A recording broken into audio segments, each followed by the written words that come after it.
قال لك عارف اليمين متى الدنيا سابره ما يفعلوش حين يفعلون نغمات اللهم اني اسالك العفو والعافيه متى ما قالوا حراف اللهم اغفر لي ولوالدي متى ما قدموا امه استخطانا منه قالوا يركب الدعاء حتى لامه لكن متى الدنيا سابره قالوا بعد يدور لك لا اغني ولا مزمره كذا حلوه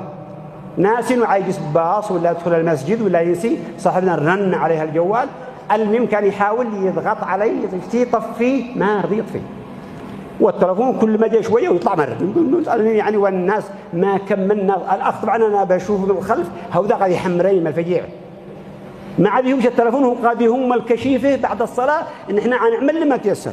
المهم ما كمل بعد الصلاه الا والناس قاموا عليه يعني مثل الاسود الضاري ما لقوا يا رجال ولا الاخ طبعا ساكت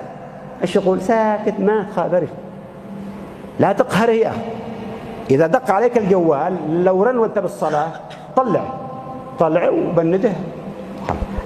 الحركة هذه لمصلحة الصلاة ولا ضد الصلاة؟ مصلحة الصلاة الدنيا طيب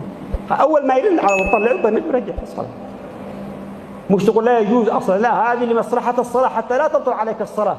ولا تقهر أحيانا ولا تقول له خلاص أنت إذا كسرت قلبه ما يمكن يدخل المسجد أبدا الدعوة إلى الله تعالى تحتاج إلى صبر على الناس أخلاق الناس كيف أخلاق الناس في رمضان يجي الصايم